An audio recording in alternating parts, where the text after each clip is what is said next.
The first sound Margaret Lawson heard that night was not the creak of the wooden floor beneath her aching feet, nor the familiar rustle of wind through the trees outside her country home. It was the ticking of a clock she had not heard in more than 50 years. At 78, she knew every rhythm of her house by heart. This sound was different, sharper, clearer, and impossibly familiar. She followed it down the hallway, past photographs yellowed with age, past the empty chair where her husband once sat with a book in his lap. The sound drew her to the attic. There, beneath a dust sheet, she found it. The old grandfather clock, its pendulum swinging in perfect silence, though the hand spun backward. She reached out, her fingers trembling, and when her skin brushed the wood, the world folded like paper. Margaret gasped, stumbled, and opened her eyes to a day long gone. She was standing in her childhood home. The wallpaper was bright again. The air smelled of fresh bread. And in the next room, she heard her mother's laughter. Her knees nearly gave way. She whispered, "Mama." And when her mother's face appeared, alive, younger, radiant, Margaret wept. She wanted to run into her arms, to cling to her, but before she could, the clock chimed. The sound bent the air, and the world dissolved.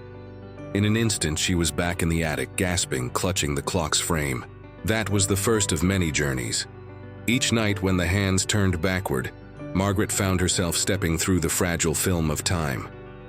She walked into her wedding day, where Henry, tall and nervous, fumbled the ring before slipping it onto her hand.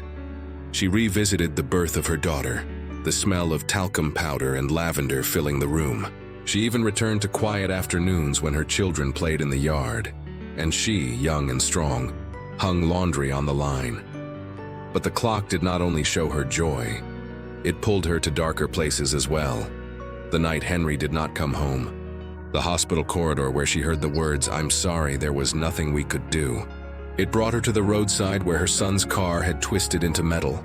Margaret fell to her knees in those visions, begging the clock to let her change them, to rewrite the unbearable. But the pendulum swung, unmoved, and she was returned each time to the present, her tears damp on the attic floor. Days became weeks. Margaret grew obsessed, fearing the clock as much as she needed it. She began to notice shadows in the corners of her journeys, figures watching her from doorways, reflections in windows that weren't her own. One evening, one of them stepped forward, a man with silver eyes, wearing the apron of a clockmaker. "You must be careful," he said. "Every step backward weakens the weave. You are not only walking through memory, you are unraveling time itself." Margaret's breath caught. "But why me? Why this clock?"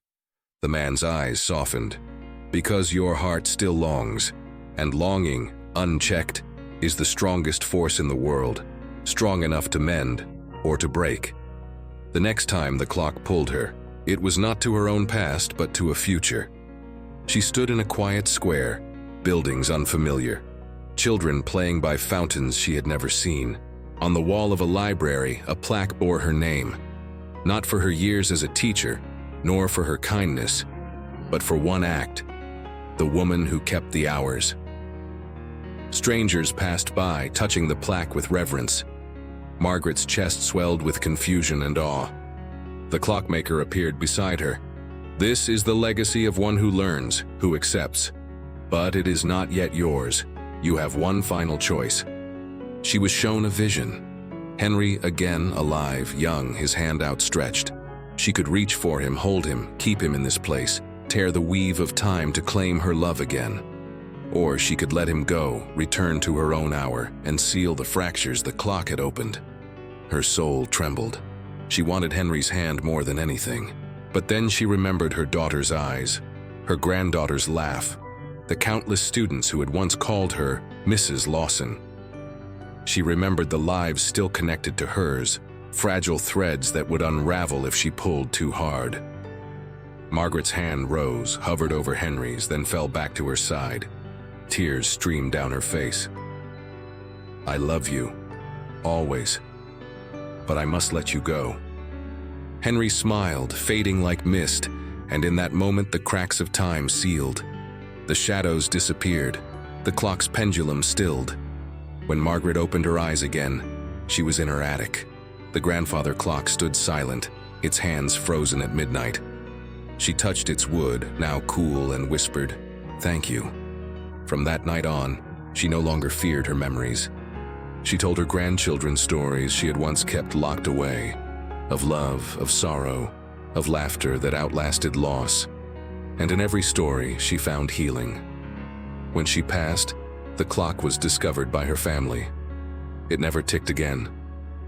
Yet her granddaughter swore that sometimes at night, she heard a faint chime in the distance, like a heartbeat in the dark. Because some clocks do not measure hours, they measure love. And love, once kept, keeps us forever.